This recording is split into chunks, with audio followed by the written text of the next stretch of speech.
La NASA descubrió una ciudad oculta en la Luna en 1969. La verdad que nunca te contaron.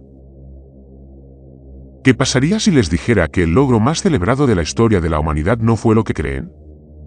Que los primeros pasos de Neil Armstrong en la Luna no marcaron el mayor triunfo de la humanidad, sino nuestro error más catastrófico.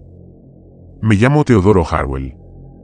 Y durante 54 años, he guardado un secreto que me ha costado todo. Mi matrimonio, mi carrera, mi cordura. Pero esta noche, mientras observo las luces parpadear sobre la superficie lunar a través de mi telescopio, me doy cuenta de que el tiempo del silencio ha pasado. Lo que voy a contarles parecerá imposible. Pero tengo la prueba.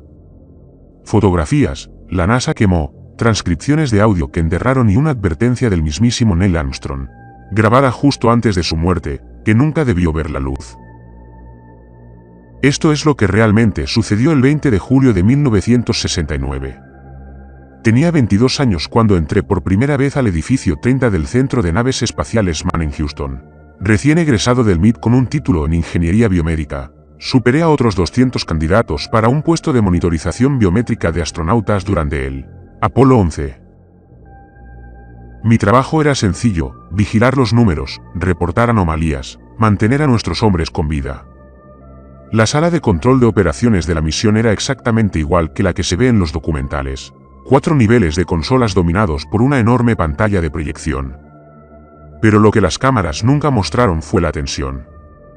Jan Cr., nuestro director de vuelo, llevaba un chaleco blanco que su esposa Marta había cosido para la misión. Recuerdo que pensé que parecía un hombre que iba a la guerra, no a un alunizaje. A su alrededor, 30 controladores estaban sentados en sus puestos, la mayoría menores de 35 años. Y todos sabían que las próximas horas harían historia o terminarían en catástrofe. Yo estaba en la sala de apoyo al personal, un espacio reducido detrás del área de control principal donde especialistas como yo podíamos supervisar datos, detallados sin saturar las consolas principales. Mi pantalla mostraba las constantes vitales de Armstrong y Aldrin: frecuencia cardíaca, presión arterial, respiración y consumo de oxígeno. Había estudiado sus valores de referencia durante meses. Sabía que la frecuencia cardíaca en reposo de Neil Armstrong era de 68 latidos por minuto. Que apenas bajaba de 110 incluso durante las simulaciones de vuelo más intensas. Buzz Aldrin corría un poco más rápido, a mediados de los 70 en reposo, pero se mantenía firme como una roca bajo presión. Había memorizado cada peculiaridad de sus sistemas cardiovasculares porque mi trabajo consistía en detectarlo, que no encajaba, la señal de que algo había salido mal antes de que nadie más lo supiera. A las 3:05 de la tarde del 20 de julio de 1969, el Eagle inició su descenso hacia la superficie lunar. Observé cómo sus ritmos cardíacos aumentaban, lo cual era previsible. Armstrong llegó a 120, Aldrin a 115. Normal para el estrés de pilotar una nave espacial a un mundo alienígena con menos de 90 segundos de margen de error de combustible. Entonces Steve Valles, el oficial de guía sentado en la trinchera, pronunció las palabras que me helaron la sangre. Alarma de programa. La voz de Armstrong se escuchó por los altavoces. Es un 1202. La sala quedó en silencio. Un 1202 significaba que la computadora del módulo Luna estaba sobrecargada, intentando procesar demasiada información a la vez. Steve volvió a mirar hacia su sala de soporte, donde Jack Garmin revisaba frenéticamente sus notas. Y recuerdo haber visto la mano de Steve temblar mientras esperaba la llamada. Si la computadora fallaba, Armstrong tendría que abortar y cancelaríamos el aterrizaje. 6 meses de preparación, miles de millones de dólares, el orgullo de una nación. Todo dependía de la decisión de un ingeniero informático de 24 años. Seguiremos con esa alarma, anunció finalmente Steve, y la sala exhaló al unísono. Pero yo no estaba mirando, Steve. Estaba mirando mi pantalla. Y lo que vi allí no tenía ningún sentido. La frecuencia cardíaca de Armstrong se había disparado a 156 latidos por minuto. La de Aldrin había subido a 149. Pero ese no era el problema. El problema era cómo se disparaban simultáneamente en perfecta sincronización. Los picos y valles de sus ritmos cardiovasculares coincidían a la perfección, subiendo y bajando a la vez, como si estuvieran controlados por una sola fuente. En 15 años de medicina espacial, nunca había visto nada igual. El estrés no funciona así. El miedo no funciona así. Dos seres humanos no reaccionan al unísono a menos que respondan al mismo estímulo externo en el mismo momento. Dirigí mi micrófono al Dr. William Carpentier, el cirujano de vuelo. Bill, veo respuestas cardíacas sincronizadas en ambos tripulantes del Eagle. Estos no son patrones de estrés normales. ¿Cómo desincronizados? La voz de Bill se quebró. Idéntico, Bill. Ambos sujetos muestran picos rítmicos cada 47 segundos. Es como si algo los estuviera pulsando. Entendido, Teodoro. Márcalo, pero espera por ahora. Estaban demasiado cerca de aterrizar como para sacarlos por una anomalía biométrica. Me aferré, pero me temblaban las manos mientras veía los números bailar en la pantalla. Cada 47 segundos, ambas frecuencias cardíacas subían exactamente 23 pulsaciones por minuto. Se mantenían así durante 4 segundos y luego volvían a bajar como un reloj, como si algo les estuviera presionando el pecho. Entonces Armstrong tomó el control manual del Águila. Su voz, normalmente tranquila hasta el punto de resultar inquietante, tenía un tono que nunca había oído en 2 años de simulaciones. Voy a la zona que parece peligrosa. Se estaba desviando del plan de vuelo. La computadora los guiaba hacia un campo de rocas cerca del cráter oeste, y Armstrong los pasaba volando, quemando el combustible que no les sobraba para encontrar un lugar de aterrizaje más seguro. Pero esto es lo que nadie sabía en ese momento. Lo que descubrí años después, cuando finalmente tuve acceso a los registros de navegación clasificados, fue que la computadora no funcionaba mal. No los guiaba hacia el campo de rocas en absoluto. Armstrong había visto algo completamente distinto. Algo que lo hizo anular el sistema de guía y volar 4 kilómetros. Fuera de curso. A las 3:17, hora del centro, la voz de Armstrong resonó por los altavoces con 7 palabras que cambiaron la historia de la humanidad. Base Tranquility de Houston. Aquí ha aterrizado el Eagle. El control de misión estalló. Los hombres se abrazaban, lloraban y ondeaban banderas estadounidenses. Jan Kran se recostó en su silla y dejó escapar un suspiro que no pensé que hubiera estado conteniendo desde el lanzamiento. 4 días antes. Chris Kraft, nuestro director de operaciones de vuelo, les estrechaba la mano a todos los que estaban a mi alcance. Pero no pude celebrarlo. Miraba la pantalla horrorizado porque los picos sincronizados en los signos vitales de ambos astronautas habían ocurrido 2,3 segundos antes del aterrizaje, antes de que las sondas de contacto del Eagle tocaran suelo lunar, antes de que Armstrong tuviera confirmación visual de que habían aterrizado. Algo desencadenó una respuesta cardiovascular masiva en ambos hombres simultáneamente antes de que pudieran saber que habían aterrizado sanos y salvos. Habían visto algo, y lo que fuera, los afectó a ambos exactamente de la misma manera en el mismo instante. 20 minutos después, me sacaron de la sala de apoyo al personal y me escoltaron a la oficina de Chris Kraft en el 3er piso. Jan Kray ya estaba allí, todavía con el chaleco blanco puesto, pero había perdido el brillo de la victoria. Parecía 10 años mayor que hacía una hora. Sentado frente al escritorio de Chris había un hombre con uniforme de la Fuerza Aérea sin placa de identificación, una insignia que no reconocí. Nadie lo presentó. Nadie me explicó por qué estaba allí. Acaban de reproducirme un archivo de audio. Era el bucle privado, el canal clasificado entre Eagle y Houston, al que solo unos pocos controladores podían acceder. La voz de Armstrong se escuchó primero, y el acento era inconfundible. Houston, tenemos estructuras. Repito, tenemos estructuras artificiales en rumbo 272. Alcance aproximado de 4 kilómetros. Silencio. Podía oír a alguien respirando con dificultad en el extremo de Houston. Entonces la voz de Jan se desvaneció por completo. Eagle confirmó estructuras. Confirmado. Edificios enormes, muy grandes. Houston. Son edificios. Formaciones de torres. Parece que llevan aquí mucho tiempo. Son enormes, Jan. Solo las puertas deben tener 6 metros de altura. Otra voz interrumpió. Alguien que no reconocí. Águila, soy el director de vuelo. Se le ordena continuar con el cronograma nominal de Eva. No repita. No se desvíe de su radio de exploración autorizado. Houston, creo que necesita ver esto. Voy a tomar algunas fotos con la cámara de alta resolución. Negativo, Eagle, proceda con la lista de verificación de la Eva. Nos ocuparemos del contacto una vez completados los objetivos principales de la misión. La grabación terminó.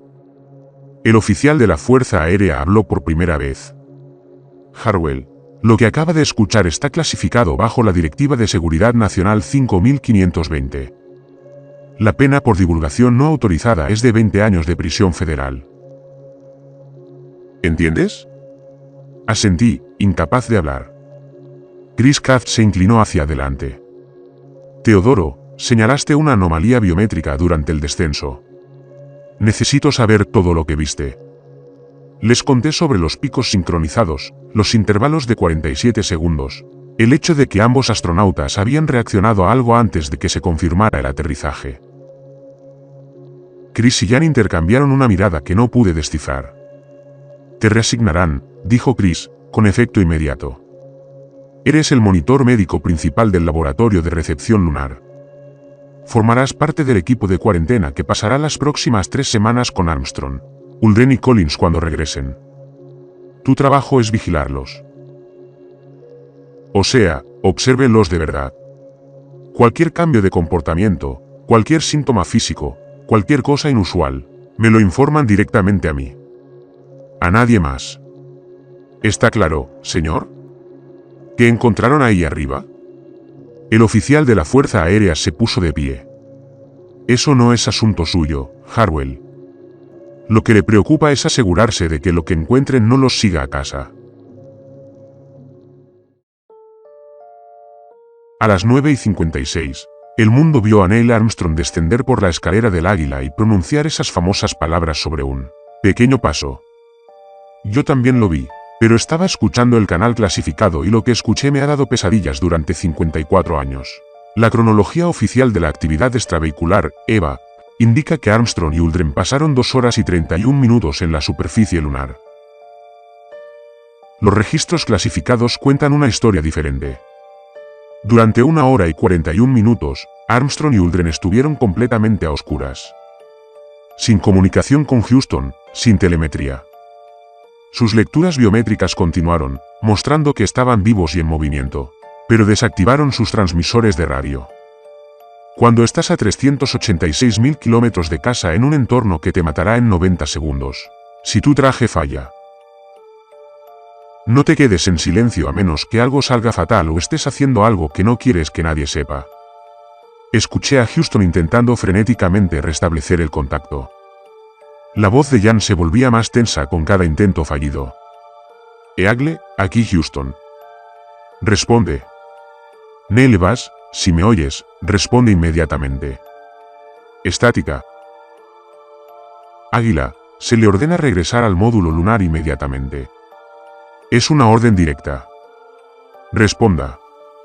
Más estática que la voz de Armstrong, pero de alguna manera incorrecta. Plana, sin emoción. Águila Houston, ya llegamos. Volviendo a las actividades de EVA nominales. Neil, ¿dónde demonios estabas? Llevamos más de 1 hora intentando contactarte. Fallo de radio, Houston. Problema resuelto. Procediendo con la recolección de muestras. Pero no estaban recogiendo muestras. Podía oírlo en su respiración. Irregular y rápida. Podía verlo en sus datos biométricos. Frecuencia cardíaca elevada.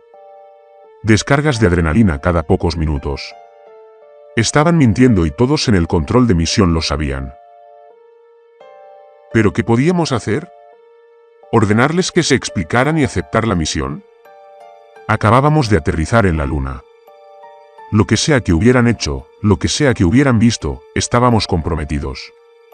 Ahora bien, no fue hasta 3 días después del amerizaje en el Pacífico que empecé a comprender lo que había sucedido durante esa hora perdida. El USS Hornet esperaba en las coordenadas de recuperación cuando los 3 paracaídas rojos y blancos de Colombia aparecieron en el cielo a las 11:50 de la mañana del 24 de julio. Me encontraba en cubierta con un equipo de cuarentena, un remolque Airstream adaptado, llamado Centro de Cuarentena Móvil, que serviría de hogar durante las siguientes 88 horas. Un helicóptero de la Marina, pilotado por el comandante Don Jones, sobrevolaba la cápsula mientras los buzos de rescate se sumergían en el agua con trajes de aislamiento biológico. Trajes sellados diseñados para evitar que cualquier posible microorganismo lunar contaminara la Tierra. Suena paranoico, lo sé, pero nadie sabía realmente si la Luna albergaba vida. La Academia Nacional de Ciencias había concluido que el riesgo era mínimo, pero mínimo no es cero, y las consecuencias de equivocarse eran impensables. Observé con binoculares cómo los buzos abrían la escotilla del Columbia y metían 3 prendas de aislamiento biológico más. Unos minutos después, Armstrong, Collins y Uldren emergieron, sellados de pies a cabeza con sus trajes plateados. Los subieron uno a uno al helicóptero y pude ver sus rostros por primera vez a través de las placas transparentes. Neil Armstrong, el hombre que acababa de lograr lo imposible, parecía haber envejecido 20 años en 8 días. Tenía los ojos hundidos, rodeados de ojeras. Su rostro estaba demacrado y pálido. Buzz Uldren estaba peor. Estaba de pie en la puerta del helicóptero, mirando fijamente al cielo, buscando algo. Michael Collins, quien había orbitado la Luna solo mientras sus compañeros exploraban la superficie, parecía casi normal en comparación. Pero tenía una tirantez alrededor de la boca que nunca antes había visto. El helicóptero aterrizó en la cubierta del Hornet, y los 3 astronautas, junto con William Carpenter, quien les había realizado un rápido chequeo médico durante el vuelo, caminaron los 10 pasos hasta la instalación móvil de cuarentena. El presidente Nixon estaba allí para darles la bienvenida a casa a través de la ventana del remolque, y los astronautas sonrieron y saludaron. Pero estaba lo suficientemente cerca como para ver las manos de Armstrong. Temblaban. El laboratorio de recepción lunar en el edificio 37 del Centro Espacial Johnson fue diseñado como una instalación de contención biológica. 26.000 metros cuadrados de salas selladas donde las tripulaciones del Apolo que regresaban y sus muestras lunares podían aislarse del resto de la Tierra durante 21 días. El área de recepción de la tripulación donde pasaría las siguientes 3 semanas con Armstrong, Collins y Uldren incluía dormitorios, instalaciones médicas, una sala de conferencias con paredes de vidrio para informes e incluso una pequeña área de recreación. 24 miembros del personal de la NASA estarían en cuarentena con la tripulación, incluido yo. El ingeniero Dr. Carpenter John Yasaki desactivaría los sistemas del módulo de comando y varios técnicos que procesan las muestras lunares. La cuarentena comenzó oficialmente en el momento en que Armstrong y Uldren cerraron la escotilla del Águila después de su caminata lunar, lo que significaba que nos quedaban 18 días cuando llegamos al edificio 37 en la madrugada del 27 de julio. Me asignaron supervisar la salud de la tripulación junto con Carpenter, lo que significaba que tendría acceso a ellos a toda hora. Las órdenes de Chris Kraft eran claras. Vigílalos, habla con ellos, averigua qué pasó durante esa hora perdida. La primera noche, encontré a Neil Armstrong de pie junto a la ventana de su dormitorio a las 2:30 de la madrugada. La ventana daba al estacionamiento y más allá, a las luces de Houston. Pero Armstrong no miraba la ciudad. Miraba la luna, una jiba menguante suspendida en el cielo oriental. «¿No puedo dormir?», pregunté. No se giró. «No he pegado ojo desde que aterrizamos. Sigue pensando en lo que vimos». Me acerqué más, en voz baja. Las estructuras, ahora se giraba y vi algo en sus ojos que jamás olvidaré. ¿Miedo? Puro miedo animal de un hombre que había aterrizado una aeronave averiada desde 20.000 pies, que había acoplado manualmente 2 naves espaciales en órbita, que acababa de volar a otro mundo. Lo que Neil Armstrong había visto en la Luna le había roto algo en su interior. Se suponía que no debíamos ir allí, dijo en voz baja. Se suponía que el lugar de aterrizaje estaba limpio, solo una superficie plana. pero los vi durante el descenso. Estas formaciones en el horizonte. Pensé que quizá eran formaciones rocosas inusuales. Intrusiones volcánicas. Algo natural. Pero cuando tomé el control manual y volé más cerca, me di cuenta de que eran demasiado regulares. Demasiado simétricas. Edificios, Teodoro. Edificios de verdad. ¿A qué distancia te acercaste? Se suponía que debíamos mantenernos a menos de 100 metros de Eagle. Caminamos 4 kilómetros. Tardamos casi una hora en llegar a la estructura principal. Dios mío, Neil. Te quedaste sin comunicación durante más de una hora. Jan pensó que estabas muerto. Teníamos que verlo de cerca. Teníamos que saber a qué nos enfrentábamos. La estructura era enorme, Teodoro. Solo la entrada medía 6 metros de alto y 3 metros de ancho, construida para algo mucho más grande que los humanos. Y el material no se parecía a nada que hubiera visto antes. Oscuro, casi negro, pero parecía absorber la luz en lugar de reflejarla. No tenía polvo. No había impactos de meteoritos. Nada. Como si lo hubieran construido ayer. ¿Entraron? Armstrong se volvió hacia la ventana. Nos ordenaron que no lo hiciéramos. Gene nos gritaba por la radio que regresáramos a Eagle inmediatamente. Pero la entrada estaba abierta y había luz dentro. No luz eléctrica, sino más bien bioluminiscencia. Las paredes brillaban, así que entramos. Guardó silencio un buen rato y no insistí. Finalmente, continuó. El interior era una cámara enorme, de unos 100 metros de ancho. Las paredes estaban cubiertas de paneles tallados, imágenes en relieve que contaban una historia. Obviamente, no pudimos leer nada, pero las imágenes eran bastante claras. Seres no humanos llegaron a la Tierra hace millones de años, observando la evolución de la vida y el desarrollo de la civilización. Había mapas estelares que mostraban otros 3 sistemas solares conectados al nuestro por líneas curvas, como rutas comerciales y fechas. Teodoro. Habían fechas grabadas en una anotación que de alguna manera podíamos entender. ¿Qué fechas? 16 de julio de 1969. El día del despegue, 20 de julio de 1969. El día del alunizaje, 15 de enero de 1979. Y otras más lejanas. Pero esas 2 primeras, al verlas grabadas en una estructura alienígena en la Luna, nos hicieron sentir como si hubiéramos caído en una trampa. ¿Qué había en el centro de la cámara? El reflejo de Armstrong en la ventana parecía fantasmal.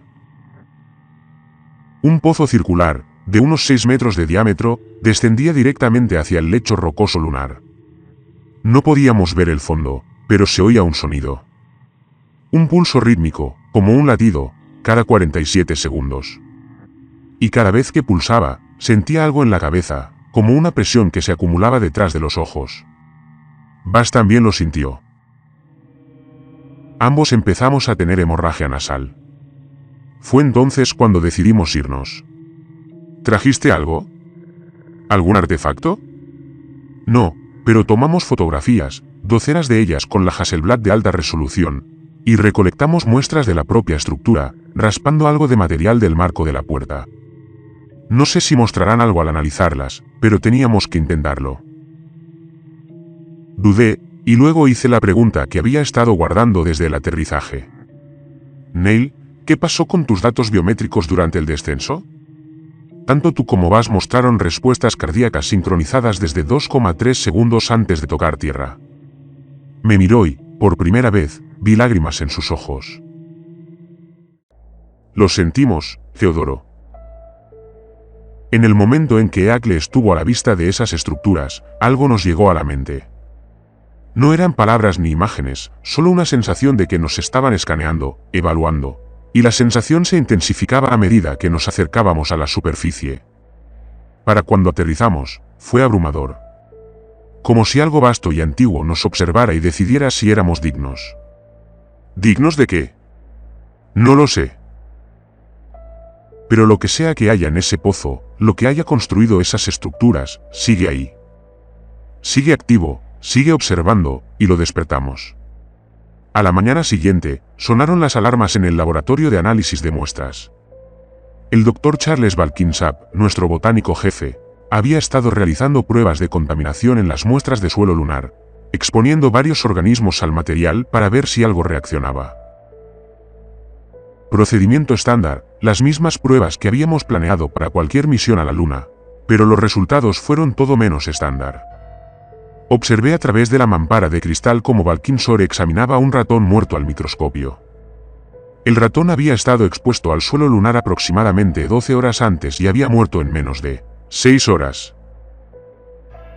La autopsia no mostró signos de infección, daño celular ni causa aparente de muerte. Pero al examinar muestras de tejido cerebral, Walkinshaw descubrió algo imposible. Las neuronas siguen activas, dijo por el intercomunicador con voz temblorosa.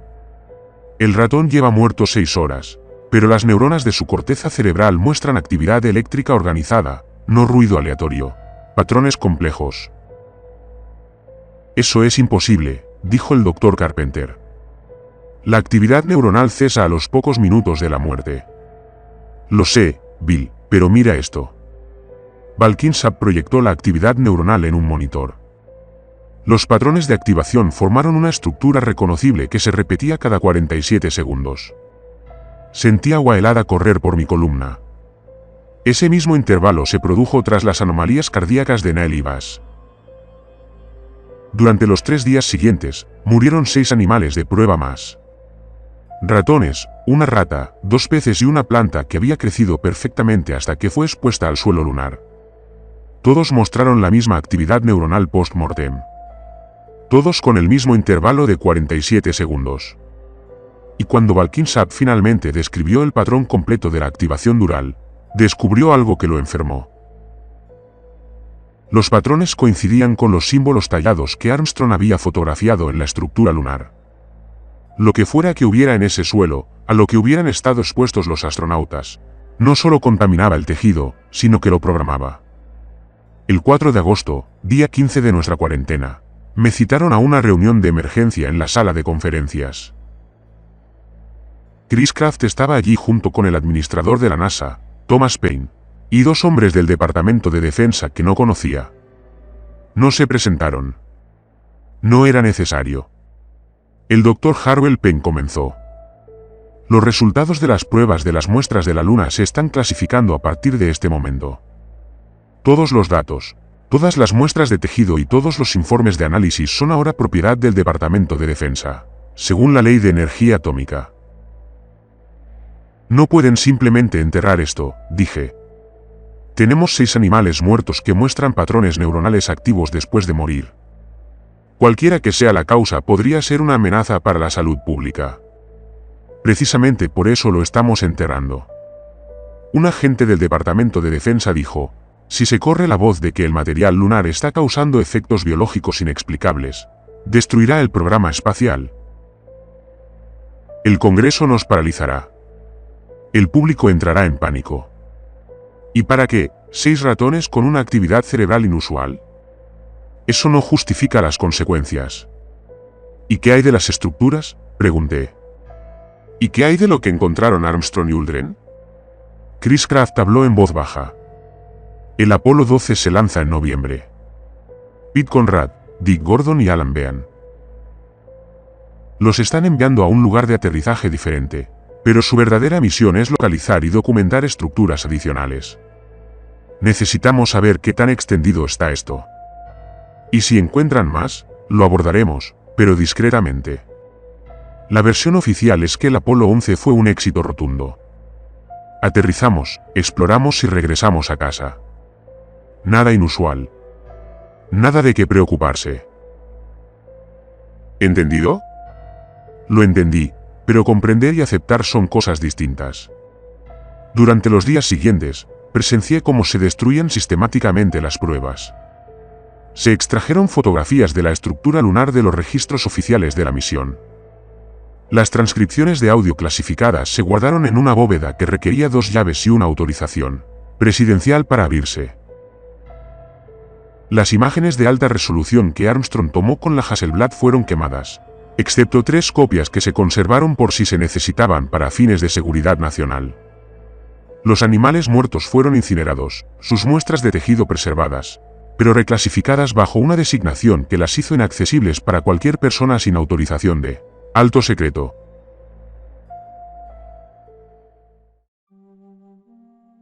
Pero sobrevivieron 3 pruebas, escondidas en un archivo clasificado que analizaría durante los siguientes 6 meses. Las fotografías de Armstrong del interior de la cámara, que muestran los mapas estelares y las fechas grabadas. La transcripción completa del audio de la hora que faltaba. Y muestras de tejido de los animales de prueba fallecidos, que muestran la actividad neuronal post-mortem. Pasé 6 meses en una instalación clasificada en Nevada estudiando esas muestras. Y lo que descubrí me aterrorizó. El material lunar no era biológico en el sentido convencional. No contenía células ni moléculas orgánicas, pero era activo. Al exponerse al tejido vivo, creaba algo así como un patrón de resonancia, un bucle de retroalimentación que sincronizaba la actividad neuronal en diferentes organismos. Por eso, la biometría de Armstrong y Uldren se había sincronizado durante el descenso. Ambos se veían afectados por la misma señal que emanaba de esas estructuras. Y la señal se intensificaba. Cada vez que exponíamos nuevas muestras de tejido al material lunar, la actividad neuronal post-mortem se prolongaba. El primer ratón mostró patrones durante 12 horas después de su muerte. El último, expuesto 6 meses después de la recolección, mostró patrones durante 3 días. Lo que sea que estuviera sucediendo, se estaba amplificando. El 10 de agosto de 1969, Neil Armstrong, Buzz Aldrin y Michael Collins fueron dados de alta de la cuarentena. Estuve presente cuando salieron del edificio 37 a la luz del amanecer, estrechando la mano de Chris Kraft, Jan Cr. y todos los demás líderes del programa Apolo. Se suponía que la prensa se mantuvo alejada para que los astronautas regresaran en paz con sus familias, pero en realidad la NASA no quería que las cámaras captaran sus miradas de angustia. Neil Armstrong me llevó aparte antes de irse. No dejes que entierren esto para siempre, Teodoro. Alguien tiene que saber qué encontramos allí arriba. Alguien tiene que estar preparado para cuando suceda. ¿Cuándo qué sucederá? La fecha grabada en esa cámara, 15 de enero de 1979. No es casualidad. Es un hito. Algo va a suceder en esa fecha, y debemos estar preparados. Pero no lo estábamos. ¿Cómo podríamos estarlo? Durante la siguiente década, vi cómo el programa Apolo se desvanecía y moría. Armstrong se retiró de la NASA en 1971 y se convirtió en profesor universitario, rechazando casi todas las solicitudes de los medios y entrevistas. Buzz Aldrin luchó contra la depresión y el alcoholismo, automedicándose contra pesadillas de las que nunca habló públicamente. Michael Collins escribió un libro en 1974 titulado Carry in the Fire, que se suponía que serían sus memorias de los años del Apolo, pero sé con certeza que los editores de la NASA eliminaron 3 capítulos enteros que trataban sobre experiencias anómalas durante la misión. Collins me contó años después que había incluido un relato detallado de sonidos extraños que había escuchado mientras orbitaba la Luna solo. Sonidos que coincidían con grabaciones de la misión Apolo 10 2 meses antes, pero los editores lo consideraron demasiado controvertido. El Apolo 12 se lanzó en noviembre de 1969 y Pete Conrad, Dick Gordon y Alan Bean alunizaron en un océano de tormentas. Su misión oficial era recolectar muestras y visitar la sonda Surveyor 3, que había aterrizado allí 2 años antes. Su verdadera misión, la que nunca apareció en ningún documento público, era investigar una formación que las imágenes orbitales habían señalado como potencialmente artificial. Conrad y Bean la encontraron, y encontraron más de lo que esperaban. Otra estructura, con una arquitectura diferente, pero la misma escala masiva, el mismo material oscuro que absorbía la luz, el mismo interior brillante y el mismo pulso rítmico cada 47 segundos. El informe clasificado de Conrad, que finalmente leí en 1973, fue breve y aterrador. Confirmamos la presencia de una segunda estructura que coincidía con las especificaciones del Apolo 11. La cámara interior muestra paneles tallados similares con mapas estelares. Las fechas identificadas incluyen todas las misiones Apolo anteriores, además de las futuras hasta el Apolo 17. No se explica por qué se desconoce el cronograma de la misión. Se recomienda encarecidamente suspender el programa Luna hasta que se complete el análisis. La NASA ignoró la recomendación. El Apolo 13 despegó en abril de 1970 con Jim Lovell, Jack Swigert y Fred Hayes a bordo. La explosión del tanque de oxígeno que dañó su módulo de servicio y casi mató a los 3 astronautas ha sido estudiada extensamente, analizada por ingenieros y dramatizada en películas, pero nadie habla de lo que ocurrió 2 horas antes de la explosión. El Apolo 13 debía aterrizar en el cráter Framaro, y durante su aproximación a la órbita lunar, fotografiaron el lugar de aterrizaje con cámaras de alta resolución. Esas fotografías mostraron algo que no estaba allí cuando el Apolo 8 orbitó la Luna en diciembre de 1968, una nueva estructura más pequeña que las que encontraron Armstrong y Conrad, pero inequívocamente artificial. Jim Lovell lo reportó por el canal clasificado, solicitando permiso para modificar el lugar de aterrizaje para investigar. Se le denegó y se le ordenó continuar con el plan de vuelo original. 2 horas después, el tanque de oxígeno explotó. La investigación oficial concluyó que se trataba de un interruptor termostático defectuoso que se había dañado durante las pruebas en tierra. La investigación clasificada, la que se suponía que no debía conocer, sugirió que la explosión ocurrió justo en el momento en que el Apolo 13 sobrevoló la nueva estructura durante su segunda órbita. ¿Coincidencia? Quizás, pero ya no creo en las coincidencias. El Apolo 14 aterrizó con éxito en febrero de 1971.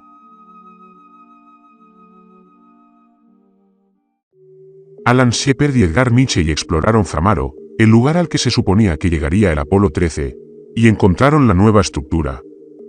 El informe de Mitchell fue el más inquietante hasta la fecha. Describió haber entrado en la cámara y haber descubierto que los paneles tallados habían cambiado. Se habían añadido nuevas fechas a las fotografiadas por Armstrong, nuevos mapas estelares que mostraban sistemas solares adicionales y un nuevo símbolo que Mitchell solo pudo describir como una cuenta regresiva.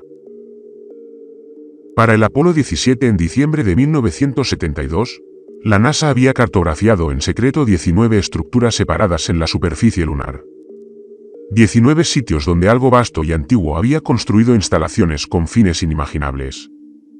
Eugene Cernan y Harrison Smith, los últimos humanos en caminar sobre la Luna, encontraron algo en el Valle Literal de Tauro que la NASA nunca ha desclasificado. He solicitado la libertad de información. He utilizado todos los contactos que he tenido durante mis 40 años en el programa espacial. Nadie me dirá que vieron Cernan y Smith, pero sé que fue suficiente para que la NASA cancelara el programa Apolo 6 meses antes de lo previsto y aplazara discretamente todos los planes de bases lunares permanentes. En 1973, me trasladaron del laboratorio receptor de la Luna a una instalación clasificada en Colorado, donde continué estudiando los efectos biológicos del material lunar. Las muestras que preservamos del Apolo 11 aún mostraban esa inexplicable actividad neuronal, que se estaba volviendo más compleja. Los patrones ya no eran solo señales repetitivas. Estaban formando algo que se parecía inquietantemente a un lenguaje. El Dr. Balkinsab, quien fue transferido conmigo, pasó 3 años intentando descifrar los patrones antes de sufrir una crisis nerviosa y ser internado. No dejaba de decir que la Luna le hablaba, que las muestras de nuestro laboratorio recibían señales de las estructuras y las traducían a patrones neuronales que podíamos estudiar. Le recetaron antipsicóticos y finalmente dejó de hablar por completo. Murió en 1981 y su certificado de defunción indicó causas naturales, pero estuve presente en su funeral y vi el informe de la autopsia. Su tejido cerebral mostró la misma actividad neuronal post-mortem que documentamos en los animales de prueba. El mismo pulso de 47 segundos, los mismos símbolos. 37, 42, el 15 de enero de 1979 llegó un lunes. Había temido esa fecha durante 9 años y medio. Desde que Armstrong me habló del marcador tallado en la cámara lunar, no tenía ni idea de qué esperar. Una invasión extraterrestre, algún tipo de señal del espacio, las estructuras activándose y provocando algo catastrófico. Me tomé el día libre en el trabajo, volví a mi pequeño apartamento en Colorado Springs y esperé. No pasó nada. ¿Amaneció? Preparé café. Vi las noticias, esperando algún anuncio, alguna crisis global. Nada. El día transcurrió como cualquier otro. Me acosté esa noche sintiéndome un poco tonto por haberlo imaginado. A las 3:17 de la mañana, hora de la montaña, me despertó una llamada. Era Chris Kraft, jubilado de la NASA, pero aún conectado a los programas clasificados.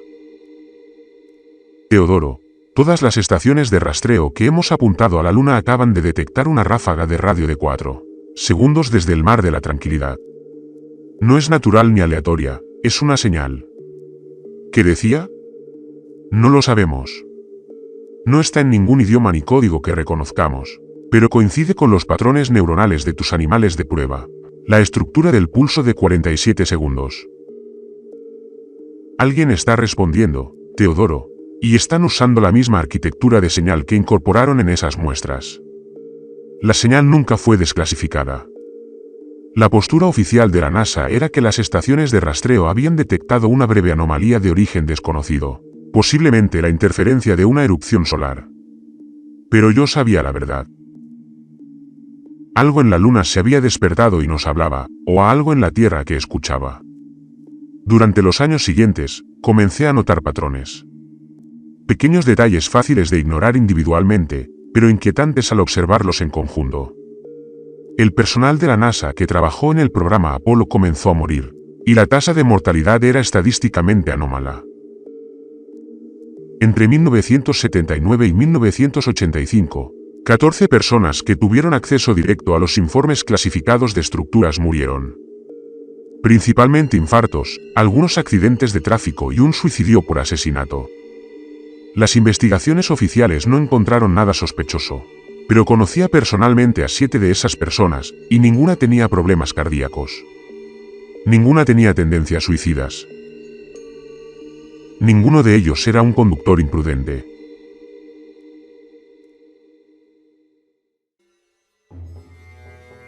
Empecé a encontrar símbolos grabados en cosas de mi apartamento.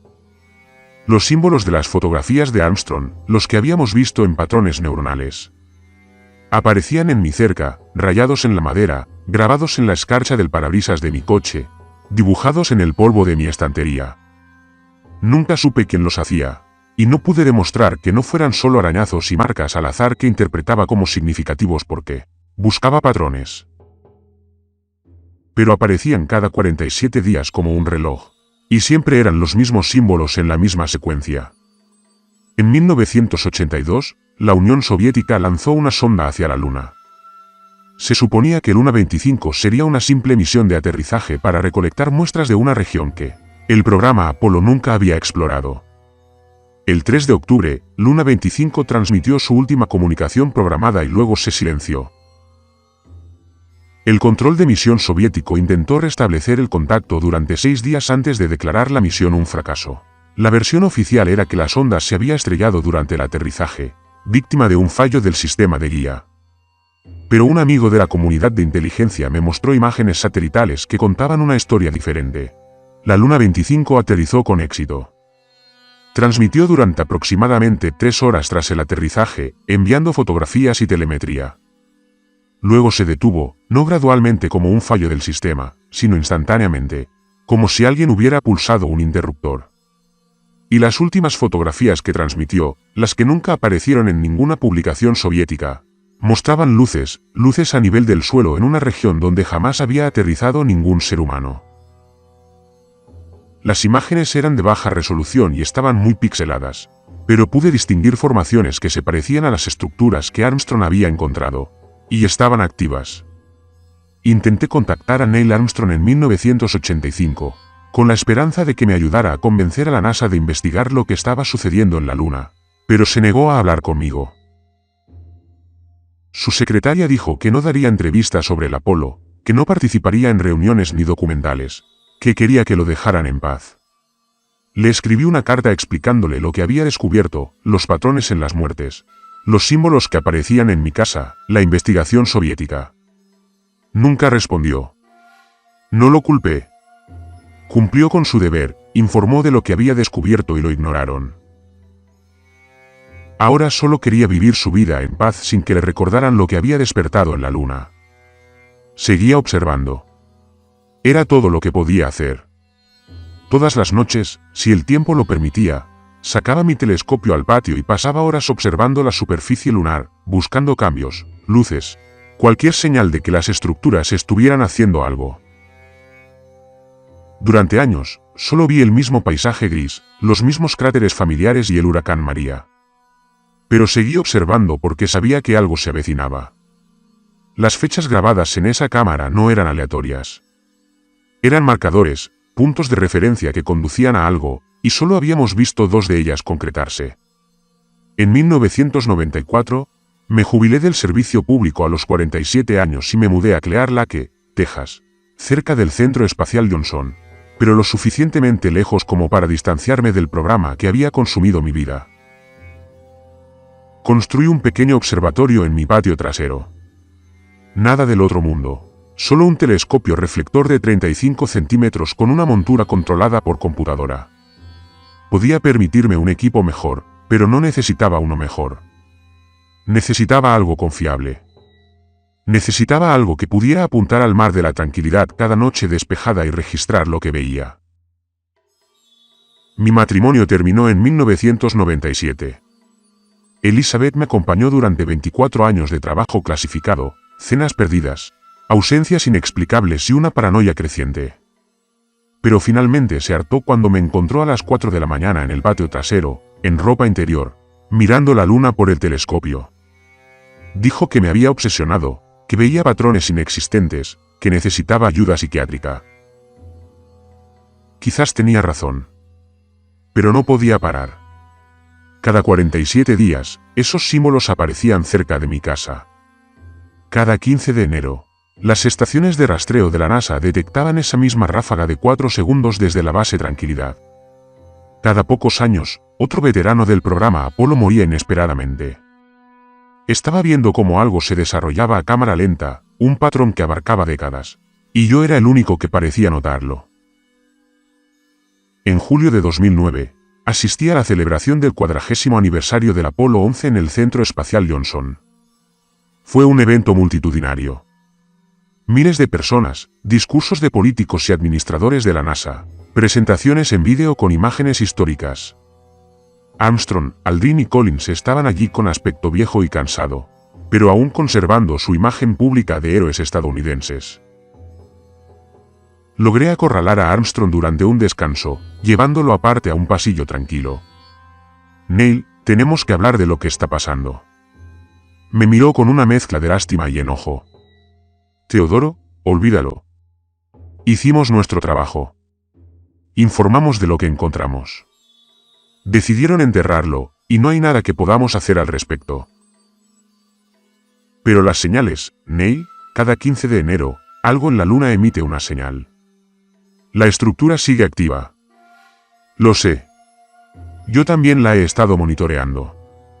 ¿Pero qué quieres que haga? ¿Dar una conferencia de prensa? Decirle al mundo que encontramos estructuras extraterrestres en la Luna y que la NASA lo ha estado ocultando. ¿Durante 40 años? Me llamarían loco. Desacreditarían todo lo que logramos. El alunizaje se convertiría en una teoría de la conspiración. Así que no hacemos nada. Solo esperamos lo que venga. Armstrong me agarró del brazo y vi el mismo miedo en sus ojos que había visto en el laboratorio de recepción lunar, 40 años antes. No nos quedamos de brazos cruzados, Teodoro. Sobrevivimos porque lo que sea que haya en esa cámara, lo que sea que hayamos despertado al aterrizar, está en una fase de larga duración. Ha estado latente durante millones de años.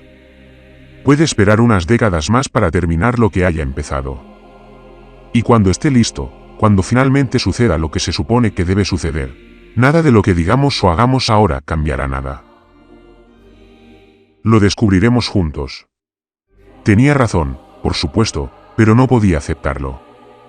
No podía vivir sabiendo que algo vasto y antiguo me esperaba en la Luna, haciendo la cuenta regresiva para un evento desconocido y fingiendo que todo era normal. El 25 de agosto de 2012, Neil Armstrong falleció. La causa oficial fue complicaciones de una cirugía cardiovascular. Tenía 82 años y el mundo lloraba la pérdida de un ícono estadounidense. Asistí al funeral privado en Cincinnati. Después, Mark, el hijo de Armstrong, me tomó aparte y me entregó un sobre. Papá quería que tuvieras esto, dijo Mark. Me dijo que esperara hasta después de su muerte para dártelo. ¿Qué entenderías que hacer con él? Dentro del sobre había una fotografía y una memoria USB. La fotografía mostraba a Armstrong dentro de la cámara lunar, claramente tomada con el temporizador de la Hasselblad. Estaba de pie junto a uno de los paneles tallados y su mano enguantada señalaba algo en la pared.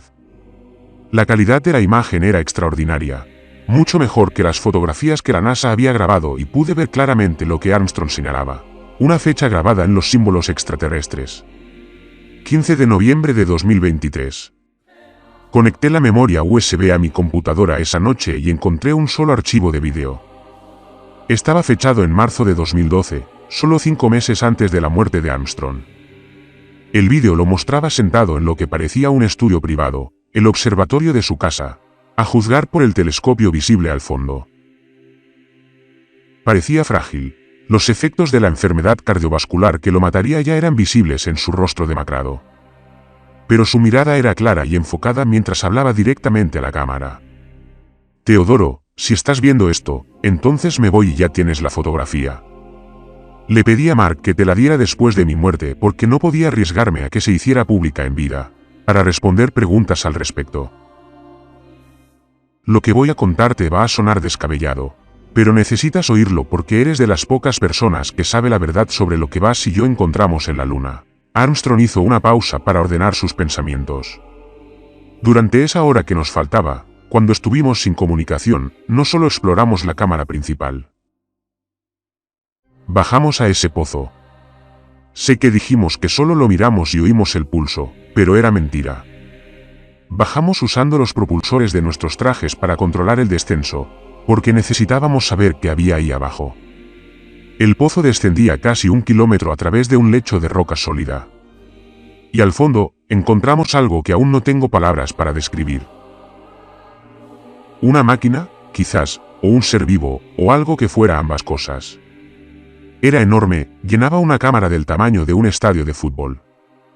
Y vibraba con ese pulso de 47 segundos. Las paredes de la cámara estaban cubiertas de esas fechas talladas. Cientos de ellas abarcaban lo que parecían millones de años. Fechas terrestres, Teodoro. Nuestro sistema de calendario, que debería haber sido imposible, pero ahí estaban.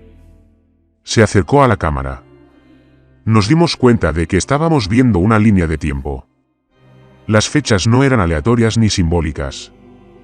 Eran marcadores que indicaban cada vez que ocurría algo significativo en la Tierra. Las fechas de las principales extinciones, la fecha de la evolución de los humanos modernos, las fechas de las primeras civilizaciones, las fechas de los grandes avances tecnológicos. Y al final de la línea de tiempo, en una sección que estaba vacía cuando el Apolo 8 orbitó la Luna, había 3 nuevas fechas: 16 de julio de 1969, 20 de julio de 1969 y 15 de noviembre de 2023. A Armstrong le temblaban las manos mientras continuaba. Entonces comprendimos lo que estábamos viendo. Esa máquina, o lo que sea, ha estado monitoreando la Tierra durante millones de años, observando, grabando, esperando algo. Y nuestro alunizaje, nuestros primeros pasos en el espacio, fue un detonante. Anunciamos a quien quiera que construyera esa cosa que la humanidad había alcanzado cierto nivel de desarrollo tecnológico. Calificamos para algo. Y el 15 de noviembre de 2023 fue cuando lo descubrimos. Miró directamente a la cámara y pude ver lágrimas formándose en sus ojos. Te lo digo ahora porque no estaré vivo para ver esa fecha, pero tú sí. Y necesito que entiendas algo, Teodoro. Esa cosa en el fondo del pozo no parecía hostil. No parecía amenazante. Parecía paciente, como si hubiera estado esperando miles de millones de años a que alguien caminara sobre la Luna y desencadenara la siguiente fase del proceso del que forma parte. No éramos exploradores, Teodoro. Éramos un despertador y despertamos algo que ha estado durmiendo desde antes de que la Tierra tuviera vida multicelular. Armstrong se secó los ojos. No sé qué pasará el 15 de noviembre de 2023. Quizás nada. Quizás algo maravilloso. Quizás algo terrible. Pero sea lo que sea, alguien necesita saber la verdad. Alguien tiene que entender que el programa Apolo no se trataba solo de llegar a la Luna antes que los rusos. Se trataba de anunciar al cosmos que la humanidad estaba lista para unirse a lo que fuera que estuviera ahí fuera. ¿Estemos listos o no? El vídeo terminó. Me quedé sentado en mi estudio durante horas mirando esa fecha. 15 de noviembre de 2023. 11 años en el futuro. Tiempo de sobra para prepararme. Solo que no tenía ni idea de para qué me estaba preparando. Empecé a documentarlo todo. Cada fragmento de evidencia que había recopilado durante 4 décadas. Cada informe clasificado que había logrado conservar o copiar. Cada fotografía, archivo de audio y muestra de tejido que mostraba lo que realmente habíamos encontrado en la Luna. Creé múltiples copias. Las almacené en diferentes lugares e instalé interruptores de seguridad que divulgarían la información a varios periodistas si no me registraba regularmente. Si algo me hubiera pasado antes del 15 de noviembre de 2023, la verdad saldría a la luz. Pasaron los años. Vi cómo compañías espaciales privadas como SpaceX y Blue Origin anunciaban planes para que los humanos volvieran a la Luna. Vi cómo China alunizaba rovers y empezaba a hablar de establecer una base permanente. Vi cómo la NASA anunciaba el programa Artemis, cuyo objetivo era llevar astronautas a la Luna para 2025. Y me preguntaba si alguno de ellos sabía en qué se metía, si alguno de los archivos clasificados del Apolo se había compartido con la nueva generación de exploradores espaciales. En julio de 2019, el 50º aniversario del Apolo 11, presencié las celebraciones con creciente ansiedad. La NASA publicó horas de material restaurado, y los investigadores anunciaron el hallazgo de cintas perdidas de la misión en un almacén en Australia. El público estaba fascinado, ansioso por revivir el mayor logro de la humanidad. Pero no dejaba de pensar en lo que Armstrong había dicho en ese vídeo. No éramos exploradores. Éramos un despertador. Y cada nueva misión a la Luna, cada nueva sonda, explorador y eventual asentamiento humano, posponía la alarma de algo vasto y antiguo que no quería ser interrumpido. El 14 de noviembre de 2023 llegó un miércoles. No había dormido más que unas pocas horas por noche durante la última semana, y había pasado la mayor parte de mis horas de vigilia frente al telescopio observando el mar de la tranquilidad, en busca de alguna señal de cambio. Nada. La superficie lunar lucía exactamente igual que durante los últimos 54 años, gris, muerta e inmutable. A las 11:47 ocurrió algo que me heló la sangre. Estaba observando los alrededores de la base Tranquilidad cuando la cámara de mi telescopio registró una señal luminosa. Un destello breve, quizá de 3 segundos, pero definitivamente allí. Revisé la grabación para asegurarme de que no me lo había imaginado. La luz se había originado en las coordenadas exactas donde Armstrong y Aldrin habían aterrizado. Llamé a Jerry Bostick, uno de los veteranos del control de misión que conocía las estructuras. Tenía 83 años y vivía en Florida, pero contestó al segundo timbre. Teodoro, yo también lo estoy viendo, dijo antes de que pudiera hablar. Empezó hace unos 20 minutos. Al principio solo destellos ocasionales, pero cada vez son más frecuentes. ¿Has contactado con alguien de la NASA? Llamé a Jan CR. Está contactando a sus contactos en la administración actual. Pero Teodoro, no creo que vayan a hacer nada. ¿Qué pueden hacer? Enviar un mensaje contundente a una instalación extraterrestre que lleva millones de años inactiva. Podríamos advertir a la gente, decirles que se preparen para algo. ¿Prepararse para qué? Ni siquiera sabemos qué va a pasar. Solo sabemos que algo está programado para mañana y somos incapaces de detenerlo. Pasé el resto de la noche observando la Luna. Los destellos aumentaron en frecuencia e intensidad, formando patrones que se parecían inquietantemente a los símbolos de las fotografías de Armstrong. Otras estructuras también empezaron a activarse. Aparecieron luces sobre la superficie lunar en coordenadas que coincidían con los 19 sitios que la NASA había mapeado en secreto durante el Apolo. A las 2:47 de la mañana, sonó mi teléfono. Número desconocido. Contesté, esperando a otro veterano del Apolo o tal vez a un reportero que de alguna manera había obtenido mi información. Silencio. Solo un silencio absoluto en la línea. Entonces lo oí. Ese pulso. El mismo ritmo de 47 segundos que había estado estudiando durante 54 años, pero ahora más fuerte, más claro, como si lo que lo generaba hubiera aumentado su potencia. El sonido duró exactamente 3 minutos, y luego se cortó la llamada. Temblaba mientras volvía a mirar por el telescopio. Todo el mar de tranquilidad brillaba ahora. Una pálida fosforescencia, tan brillante que se podía ver a simple vista. Salí sin el telescopio y miré la luna. Incluso a 385.000 kilómetros de distancia, incluso con mis ojos de 76 años, podía verla.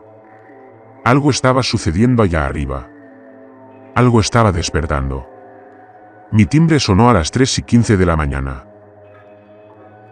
Abrí la puerta y me encontré con una mujer joven, de unos 30 años, con una credencial de prensa del Houston Chronicle. La doctora Harwell. Soy Emma Garner. Soy periodista científica y esta noche recibí un correo electrónico anónimo diciendo que tiene información sobre el Apolo 11 que nunca se ha hecho pública. El correo se envió automáticamente, activado por algún tipo de sistema de detección de eventos.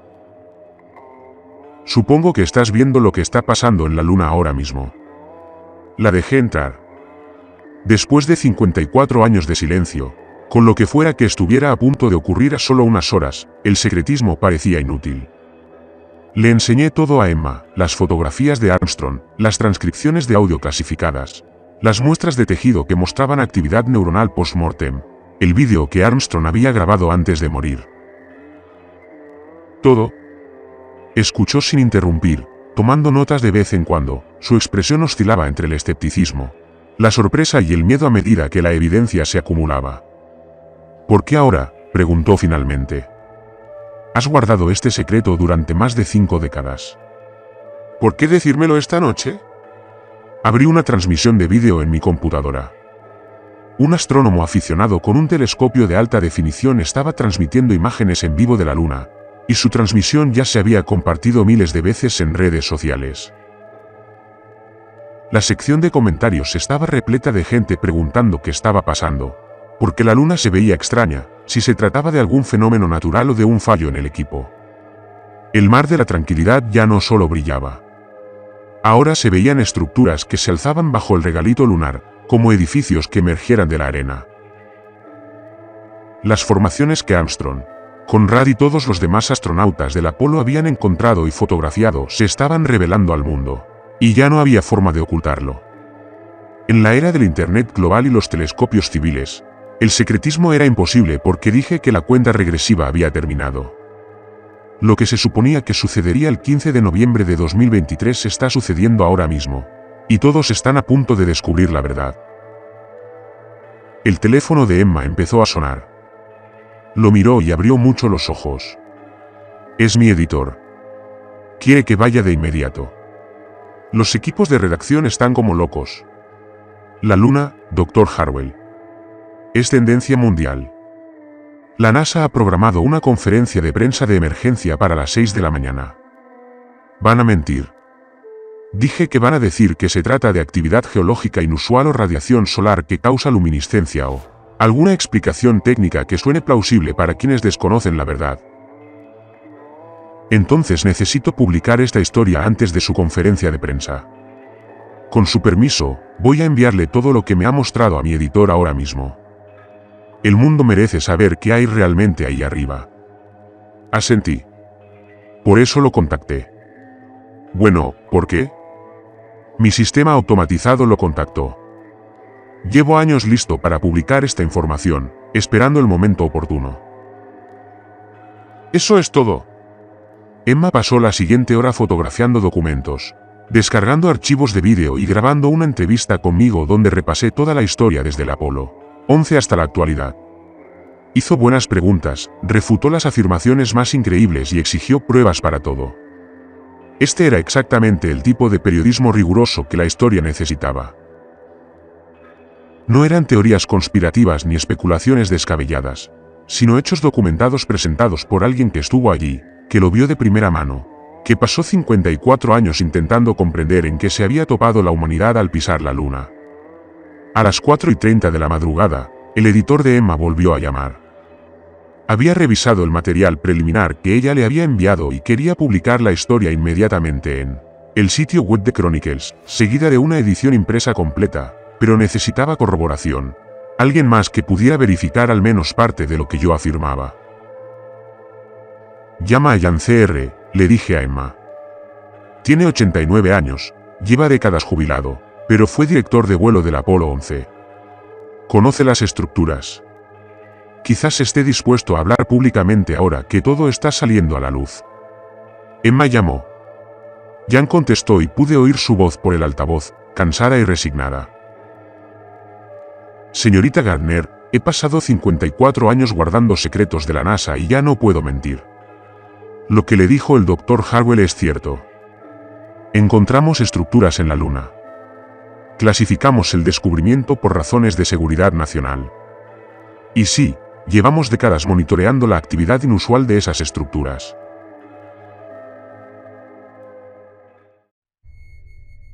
Si me llama a las 4:30 de la mañana, supongo que algo ha cambiado. Señor Cray, las estructuras ya son visibles desde la Tierra. Brillan. Están creciendo. Y el Dr. Harwell cree que algo significativo está a punto de suceder, basándose en las fechas que se encontraron grabadas en una de las estructuras durante la misión Apolo 11. Las fechas, dijo Jan en voz baja. Sí, el 15 de noviembre de 2023. Todos esperábamos este día, con la esperanza de que pasara sin incidentes. Parece que no tuvimos tanta suerte. ¿Podrías hacer una declaración oficial para el Houston Chronicle confirmando la existencia de estas estructuras y que la NASA tenía conocimiento de ellas? Una larga pausa, y luego sí, lo haré. Dios me ayude. Sí, el pueblo estadounidense merece saber la verdad sobre lo que sus impuestos nos enviaron a buscar. La historia de Emma se publicó en el sitio web de Chronicles a las 5:14 de la madrugada, aproximadamente 45 minutos antes de la conferencia de prensa programada de la NASA. El titular decía: exfuncionarios de la NASA confirman el descubrimiento de estructuras extraterrestres en la Luna durante el programa Apolo. En cuestión de minutos, se había compartido miles de veces. Otros medios de comunicación comenzaron a llamar para solicitar entrevistas y acceder al material original. A las 6 de la mañana, el administrador de la NASA, Bill Nelson, se encontraba en un podio en el Centro Espacial Johnson y anunció que la NASA estaba monitoreando patrones inusuales de luminiscencia en la superficie lunar y trabajando para determinar su causa. No mencionó estructuras, instalaciones extraterrestres ni descubrimientos clasificados del programa Apolo. Se apegó al guión. El mismo que la NASA había seguido durante 54 años: negar, desviar la atención y prometer una investigación exhaustiva.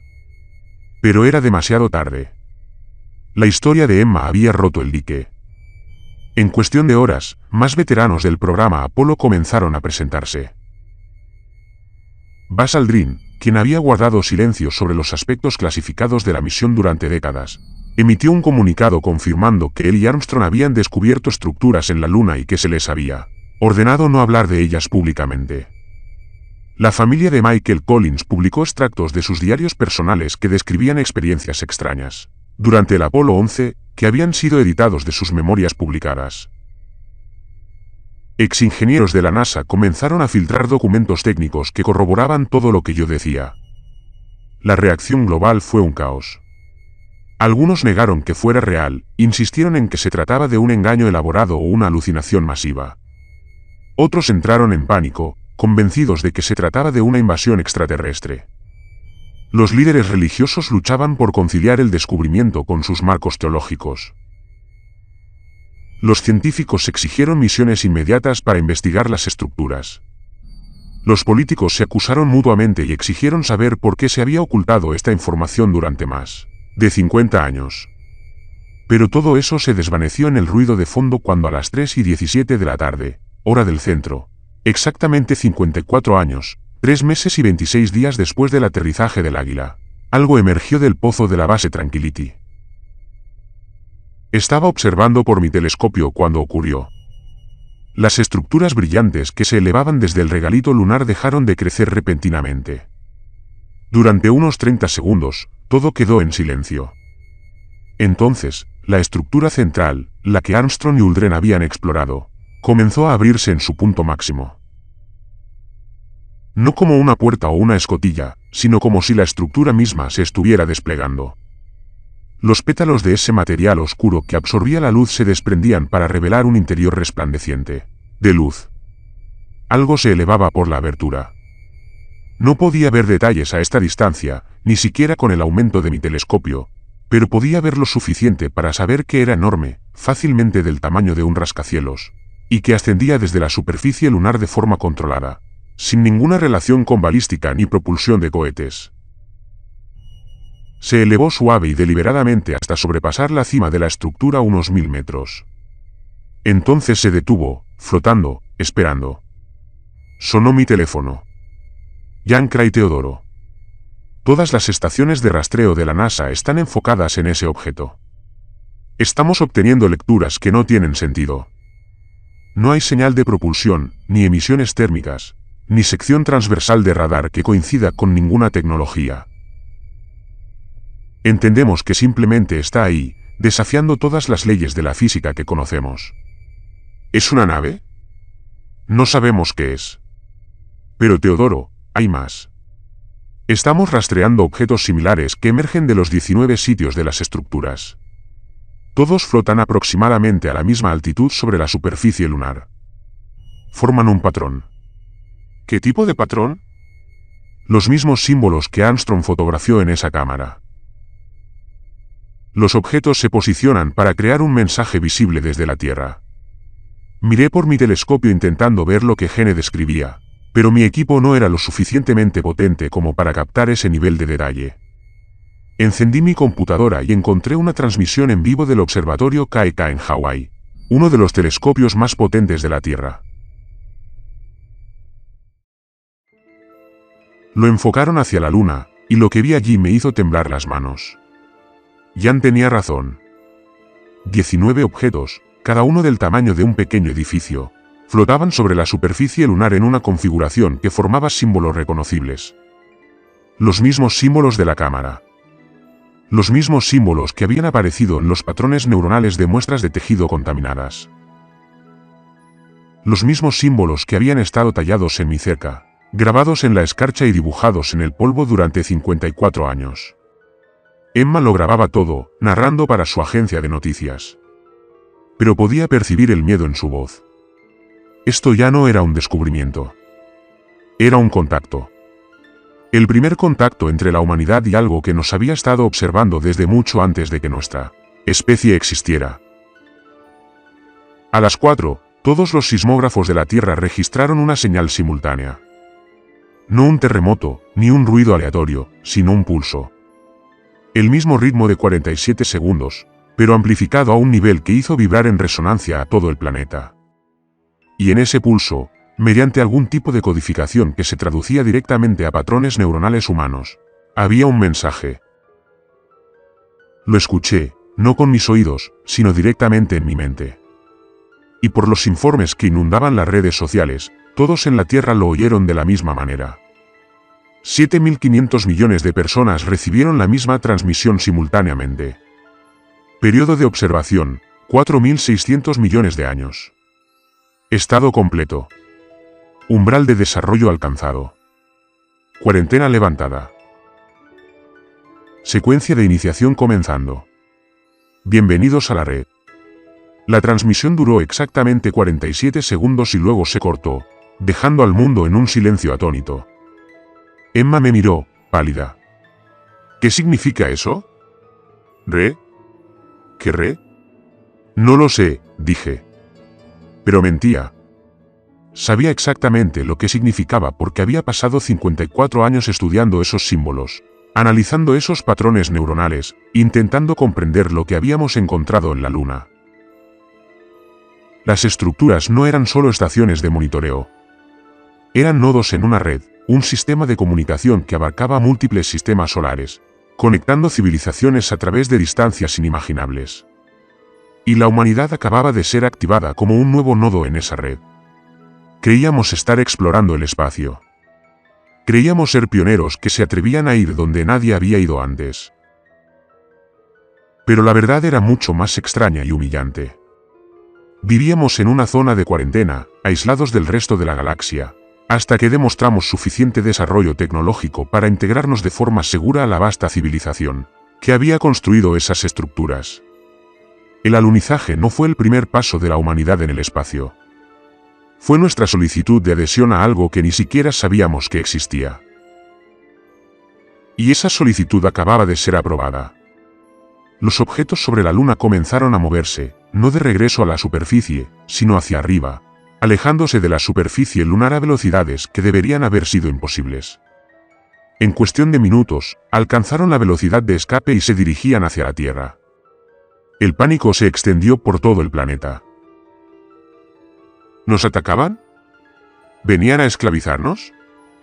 ¿Venían a destruirnos por perturbar sus estructuras? Pero no venían a la Tierra.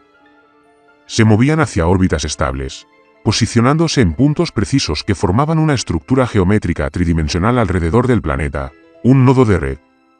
Y al establecerse, algo comenzó a suceder en la conciencia humana.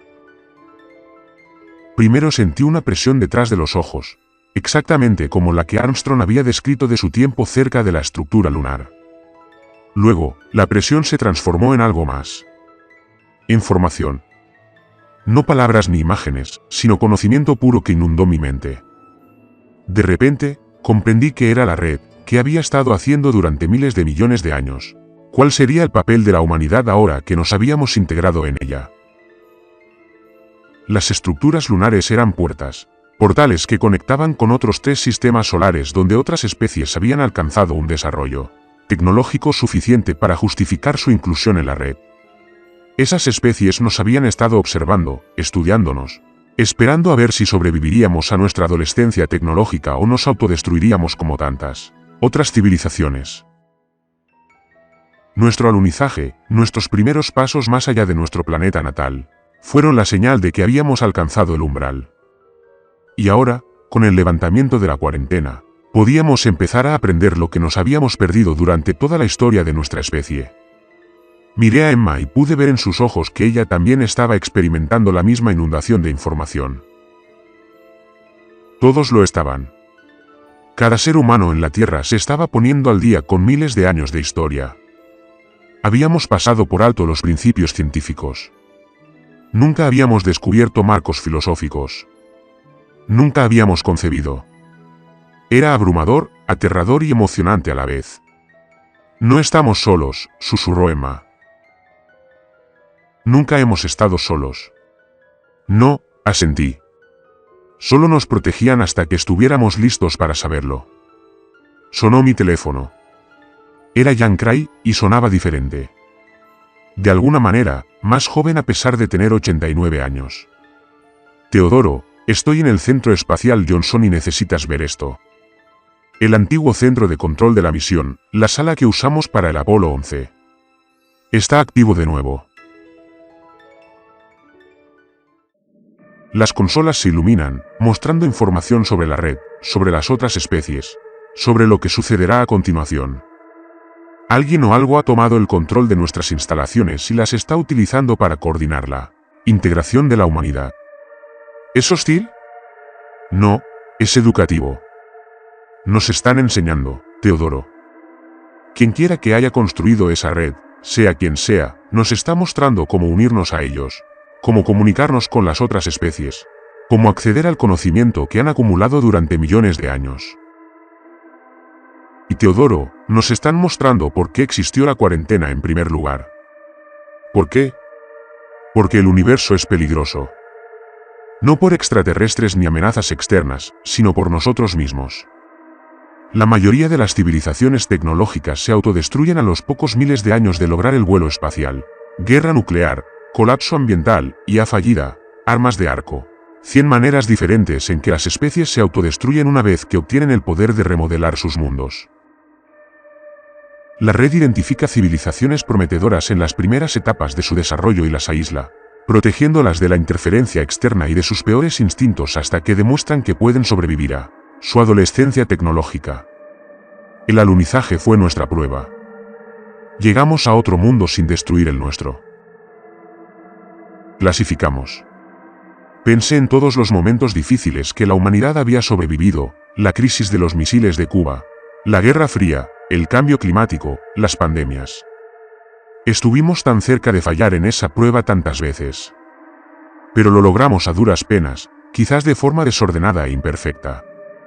Ciertamente, pero sobrevivimos lo suficiente como para ser considerados dignos de unirnos a algo más grande que nosotros mismos. ¿Qué pasa ahora?, pregunté. Gene dijo: aprendemos, crecemos, nos unimos a la red y ocupamos nuestro lugar entre las demás especies que pasan la prueba. Y Teodoro, necesitas ver la lista que nos muestran.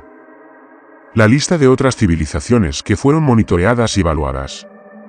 Hay 37 nodos activos en la red ahora mismo.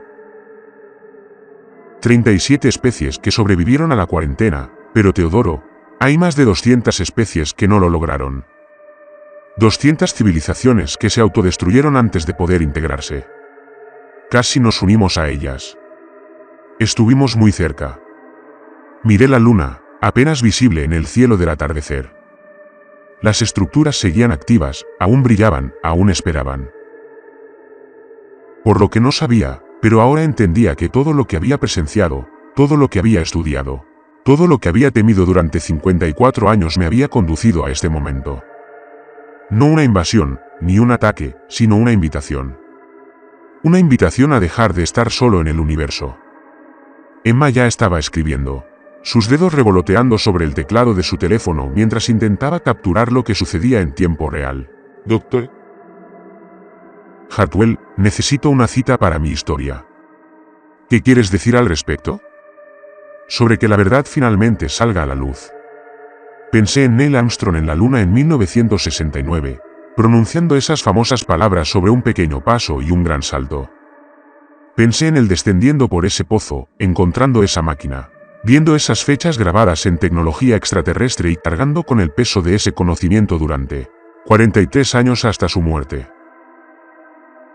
Pensé en todos los demás que guardaron el secreto, que murieron sin ver este día, que se pasaron la vida preguntándose si la verdad alguna vez se revelaría. Diles, dije, que no estábamos listos para saberlo. Ni en 1969, ni en 1979. Ni en 2012, cuando Armstrong murió. Pero ahora estamos listos. ¿Por qué tenemos que estarlo? Porque la alternativa es estar solos para siempre en un universo lleno de otros que hicieron el mismo viaje que nosotros, y decirles que Neil Armstrong tenía razón. No éramos exploradores. Éramos un despertador. Y lo que despertamos no era hostil ni amenazante. Era paciente. Estaba esperando a que maduráramos lo suficiente para aceptar la verdad. Y ahora por fin lo tenemos. Las luces de mi casa parpadearon y sentí un cambio en el aire. La presión detrás de mis ojos se intensificó por un instante y entonces lo vi. No con mis ojos físicos, sino con algo más, una nueva sensación de que la integración en la red había despertado. Vi las otras civilizaciones. Vi sus mundos, sus historias, sus luchas por sobrevivir lo suficiente para unirse a la red. Vi a quienes fracasaron. Las ruinas de 200 especies prometedoras que se autodestruyeron en incendios nucleares, colapsos ecológicos o extinciones impulsadas por la IA. Y vi nuestro futuro, no predeterminado ni fijo, sino posible. Un camino hacia adelante donde la humanidad ocupa su lugar entre las estrellas. Aprendiendo de quienes nos precedieron, aportando nuestra perspectiva única al conocimiento colectivo de la red, pero también un recordatorio de que la prueba nunca termina. Las especies aún pueden desaparecer incluso después de la integración, aún pueden destruirse por arrogancia, codicia o miopía. La red ofrece conocimiento y conexión, pero no garantiza la supervivencia. Eso aún depende de nosotros. Emma me agarró del brazo. Dr. Hartwell, está llorando. No me había dado cuenta. Extendí la mano y sentí las lágrimas en mi rostro. Lágrimas de alivio, quizá. O de pena por todos los años perdidos en secreto, o de alegría por haber vivido lo suficiente para ver este momento, o de miedo por lo que viene después. Probablemente todo a la vez. Pasé 54 años, dije en voz baja, cargando con el peso del secreto de Armstrong, sabiendo que algo vasto e incomprensible me aguardaba en la luna. Sabiendo que eventualmente despertaría y la humanidad tendría que enfrentarse a lo que viniera después. Pensé que sería el fin del mundo. Pensé que despertaríamos algo terrible que nos destruiría. Pero me equivoqué, Emma, despertamos algo maravilloso.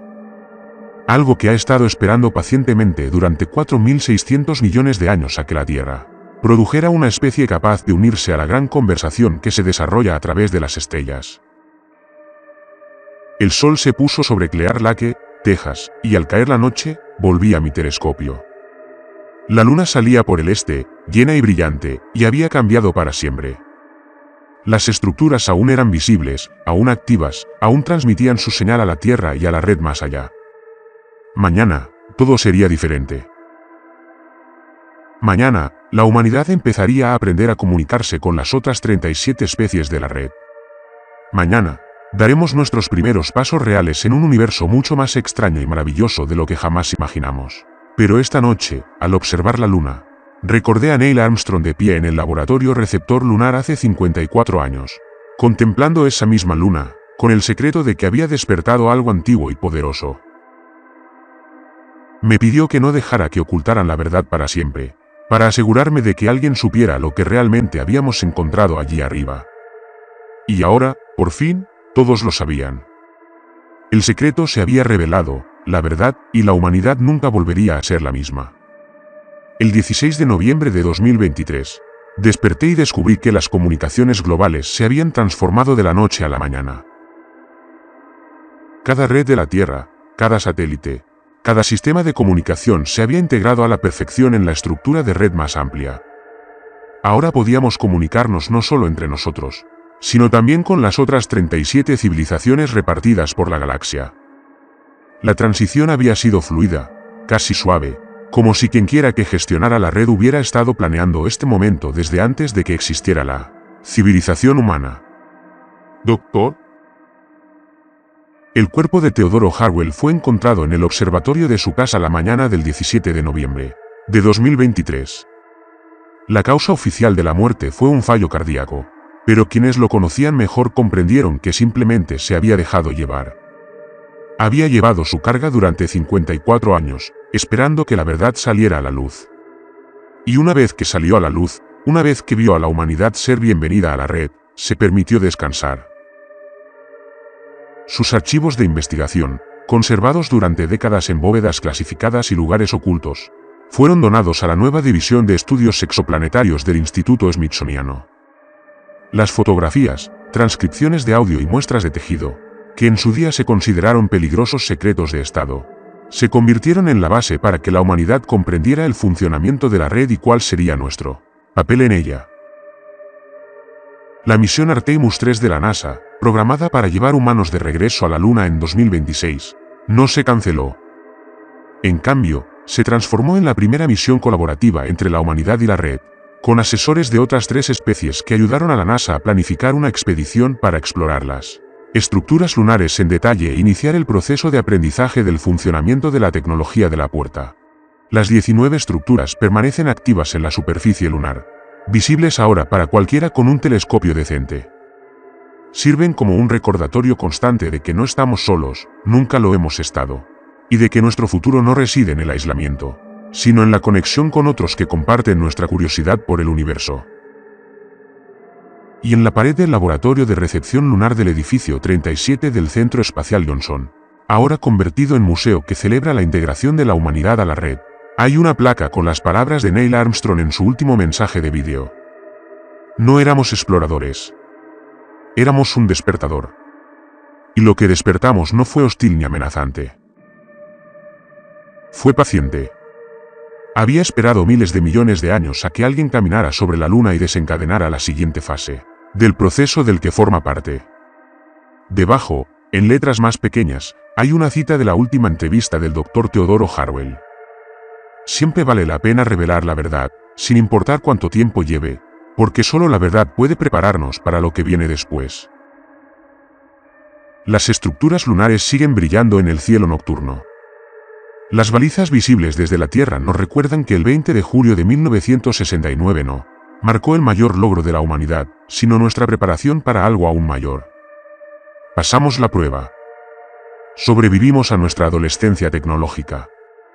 Y ahora, por fin, estamos listos para conocer a nuestros vecinos en el cosmos y descubrir nuestro lugar en un universo mucho más vivo de lo que jamás nos atrevimos a imaginar.